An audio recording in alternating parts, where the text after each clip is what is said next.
This is All of It. I'm Alison Stewart. It's time to start reading our February Get Lit with All of It book club pick. This month, we'll be reading Imani Perry's new book, Black in Blues, How a Color Tells the Story of My People. It's an exploration of the relationship between Black Americans and the color blue, from the role of indigo dye in the slave trade to R&B. Imani joined us on the show yesterday to preview the conversation, and she'll be joining us on Wednesday, February 26th for an in-person and virtual event at the New York Public Library. New Yorkers can borrow an e-copy of the book thanks to our partners at NYPL, and tickets to the event are free. They tend to go really fast, so make sure you reserve yours today. Head to wnyc.org/getlit or go to our Instagram at allofitwnyc. Now that's in the future. Let's get this hour started with the Oscar-nominated cinematographer of The Brutalist.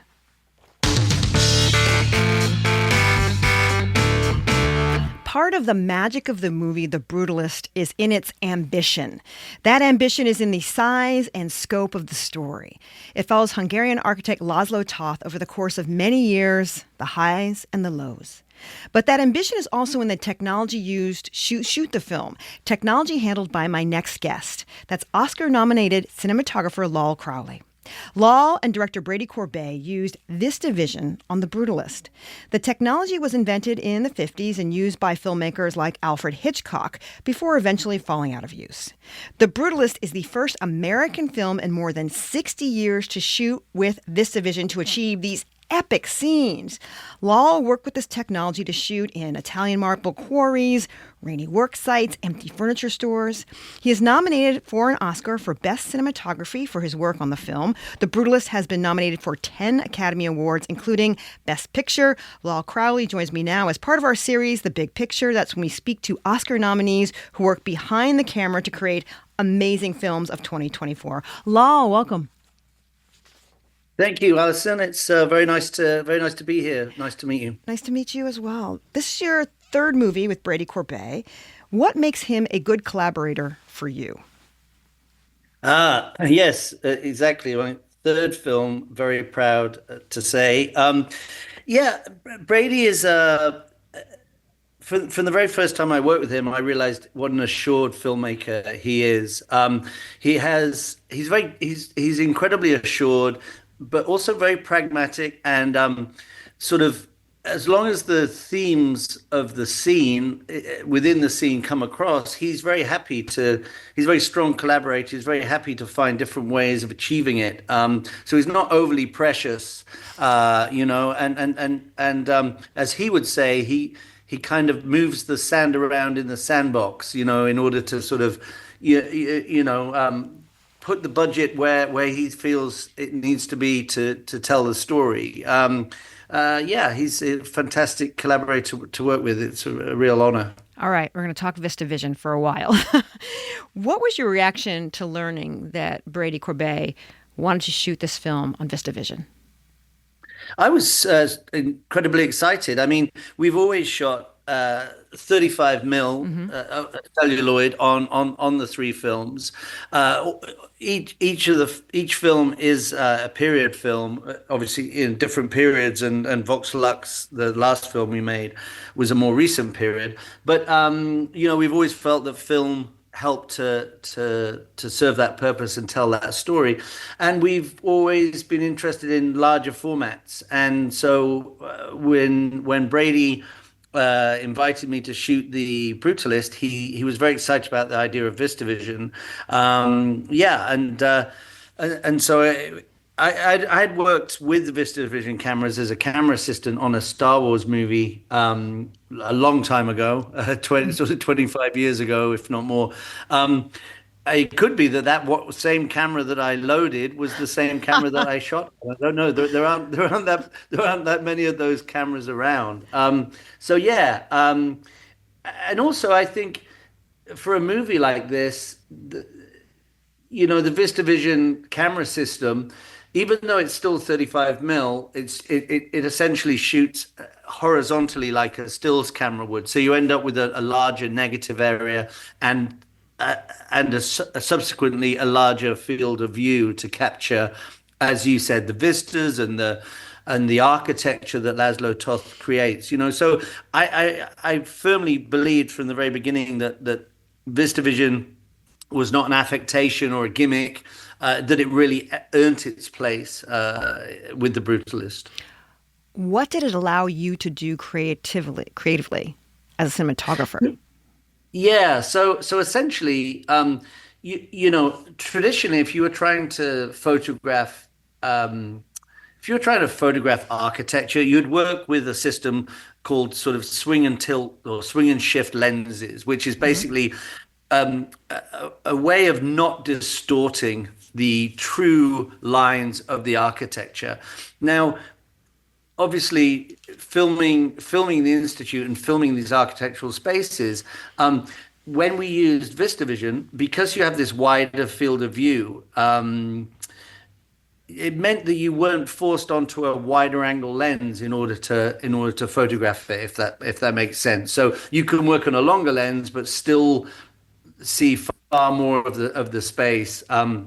So therefore, with Judy Becker's designs, which were obviously, Laszlo's designs, and these concrete spaces, these brutalist spaces, these wonderful spaces of architecture, it meant that we could photograph it without distorting it by being forced onto a wider lens. And so that was along with the fact that Brady wanted to use a camera system from the 1950s to tell a story Hmm. that largely takes place in the 1950s. They seemed two incredible reasons to me to shoot the movie that way. Do you understand why it isn't used as much at all? Yeah, I mean, it's like all these things. I mean, these things develop, in terms of technology. Um, it's it's a it's a less ergonomic camera system, shall we say? I mean, there are other camera systems that also became, sort of fell out of favor, should we say? Like if you look at like the Nouvelle Vague, the 1960s, smaller cameras, smaller Artons cameras in Europe were being used by Goddard that then translated back across the Atlantic to America, and informed Gordon Willis and sort of use of available lines. So there's always this back and forth and this kind of evolution, and so unfortunately they're quite can be quite noisy cameras, can be quite cumbersome. But we successfully used it on the Brutalist, but we also supported it with other camera systems occasionally, like if I needed a very small handheld camera to Hmm. follow Adrien through the ship, for example, early on, then we were able to lean into those technologies as well. But it was the beauty of the VistaVision far outweighed some of the technical sort of disadvantages or older technology we were forced to work with. My guest is Lol Crawley. He is a cinematographer. He is nominated for Best Cinematography in this year's Oscar race. It's part of our Big Picture series. You shot the film in a short amount of time. What challenges did those time constraints put on you? Yeah, we shot the movie in, I think, 33 days, and budget wise, it was also around 10 million, which I know sounds a lot, but for a movie of this scope and scale, it was very, very ambitious. It was very ambitious. Ambitious has become However, another word for means something else a little bit. yeah, but I have to say, it never, with the support of the producers, and all of the heads of department really being aligned on this project to serve. I've said it before, but everybody needs a director. It's not just about directing the performance. Everyone needs that singular vision, and Brady is. I mean, having shot three films for Brady helps a lot because there's less contradiction on set. Hmm. You're aesthetically aligned. The other thing is that what you see in the movie is largely what we shot. So when practitioners in the industry talk about coverage, you're obviously talking about within a scene the number of shots it takes to tell that Hmm. that to tell part of the story. Now, with Brady, he'll often embrace one shot or maybe three shots, but it's very, very minimal coverage, which again is akin to that what we've come to recognize within almost like 1950s melodramas of that time, or what we regard as sort of you know that type of studio or American cinema of that era. So what I mean is that even though it was hard often to shoot an entire scene in one shot, once you kind of got it on its feet and you started shooting it, then the whole scene was complete. You know, there were some 5 minute long takes in this movie that there's no cuts in there. You know, and so I think that goes a long way. You know, just being very very minimal in the coverage really helped us to get through each shooting day. You gotta love a one take Jake. Yeah, exactly. And Brady has always, as I say, thrown down the gauntlet to me. You know, he's like, this is what we are Yeah. doing with this scene.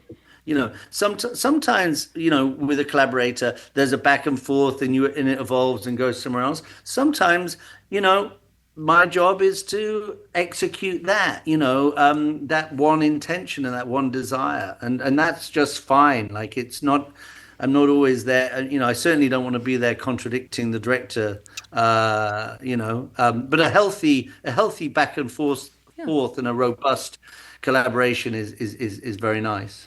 I think people don't realize this, but a cinematographer, part of your job is lighting a scene. It's not Yeah. just taking a picture of a scene or going after it. Tell people why it's important, the lighting. Well, I mean, certainly within this film, it's incredibly important because the more I talk about this film and the more distance I have from it in some regards. I mean, the whole movie is about light and dark. It's kind of extraordinary. Like the even when Laszlo seems at his kind of most hedonistic or sort of joy, you know, sort of joyful or having these kind of moments, he's actually kind of in a very very dark space. So there's lots of scenes within a jazz club, or scene early on where he's at a brothel, or obviously at the beginning of the scene where he's in the ship. So it's all about sort of being uh, devoid of light and then sort of reaching for the light in some regards. So light within this film is incredibly important, and I had to work very closely with Judy Becker, our production designer, because all of those scenes kind of reflect the design of the institute that Laszlo eventually constructs in the second half of the movie. But talking about light as a cinematographer, I'm also somebody who I learned early on that some of the time I'm employed as a cinematographer to leave the lighting truck doors closed. You know, it's not always about imposition. In some regards, it's almost like having an insurance policy, having a lighting truck. I don't always have to use it, don't always have to make a claim. And I think part of my job is to recognize when it's appropriate to the scene to use available light, But I've also been very heavily influenced by a lot of cinematographers that work the same way, like Robbie Mueller and Robbie Ryan and people. Like sometimes the way the light is behaving, the natural daylight is more than enough.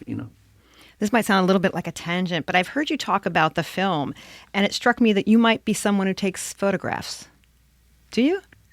Yes, yeah, I am. It's interesting though because I see some cinematographers taking photographs on set, and I think, oh wow, what wonderful mementos. And people sometimes ask me if I do that, and I'm so sort of like, I mean, this isn't unusual for a cinematographer. We all feel this way, but you're so focused and in the moment of shooting 24 frames a second, 24 photos every second.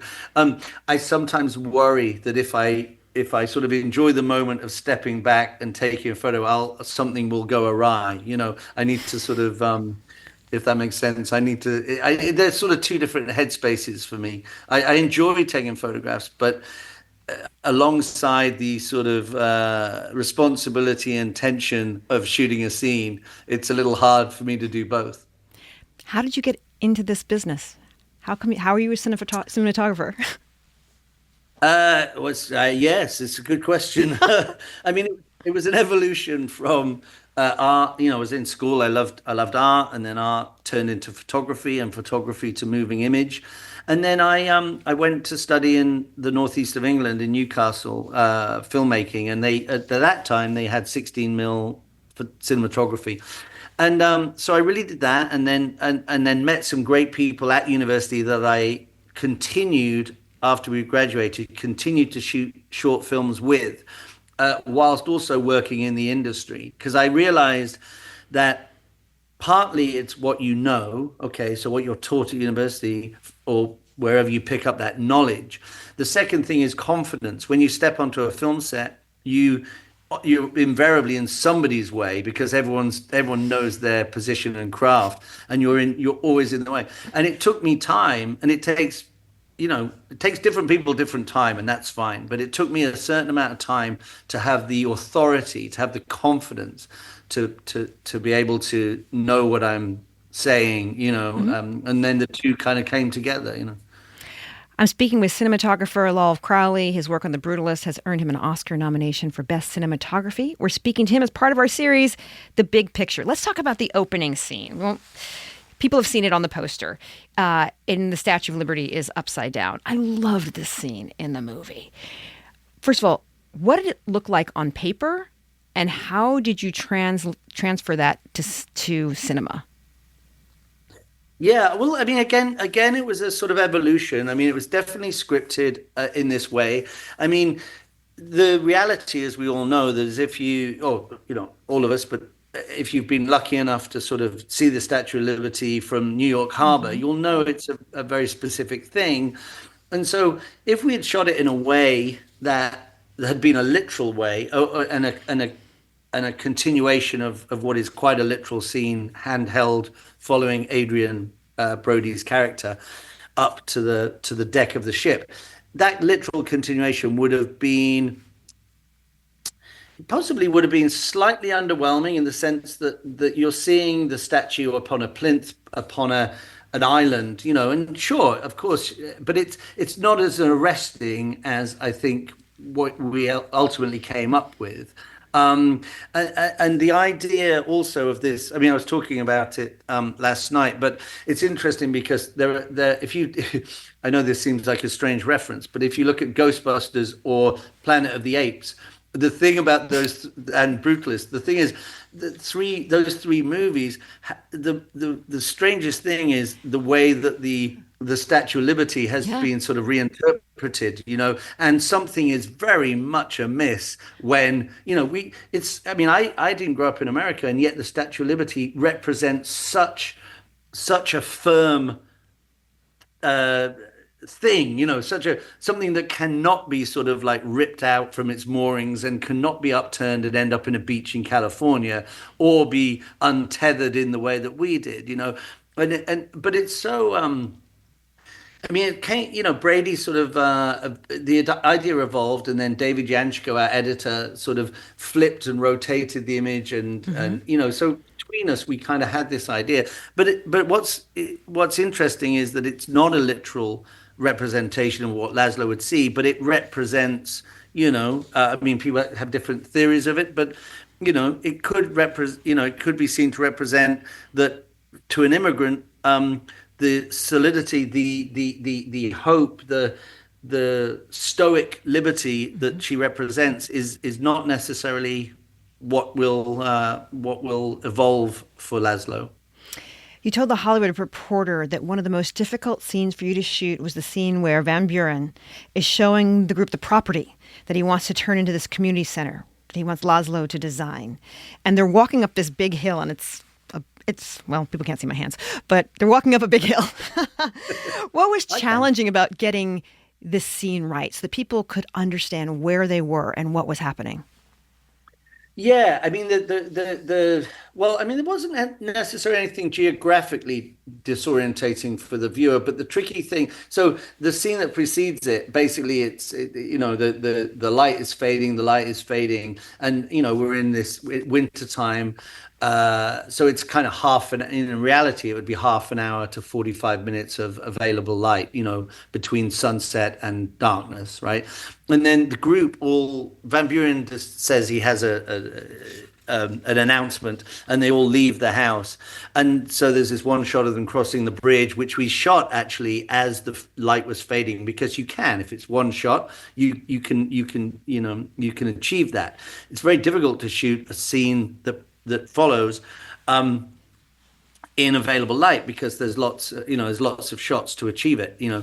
However, in this one instance, we actually did. I mean, it's quite remarkable. We had an amazing Steadicam operator called Attila Pfeffer in Budapest, and a really amazing camera assisting team, and fantastic performers that nailed this. I mean, the supporting actors, but obviously Guy Pearce and Adrien Brody nailed this scene under Brady's direction in 45 minutes. So it was a rare thing where, had we not achieved it, we would have had to come back, and the weather may have been different, but we managed to achieve it all in that time, and it was extraordinary. It was a very exhilarating but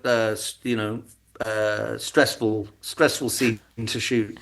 There are just all these beautiful, beautiful setups in the film, whether it's the marble mines in Italy, whether it's a reunion scene, whether it's the gorgeous library. But I'm curious about Adrien Brody's face. What is it about Adrien Brody's face that a cinematographer loves? I think, Brady has alluded to this, and I would completely agree. Like, there's one of I think it's an image that is on a lot of the press and the posters in the cinemas. But the moment where Adrien steps up in this kind of shower of sparks from his welded modernist furniture, and he steps forward in the glow of that. Brady has said, he looks like a 50s icon. He looks like that, and I think it's an absolute pleasure to shoot. He just has this. I mean, he also has this arresting quality, magnetic quality, and I think, and obviously he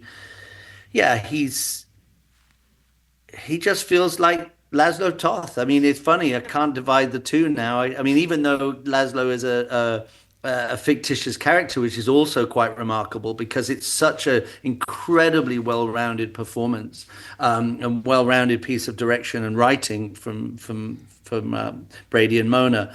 It's just extraordinary. He just has incredible feature, and I think he has wonderful features, but he also just there's this real often sort of pathos, or a kind of melancholy, and just the torture, the sort of, you really get a sense through his expression,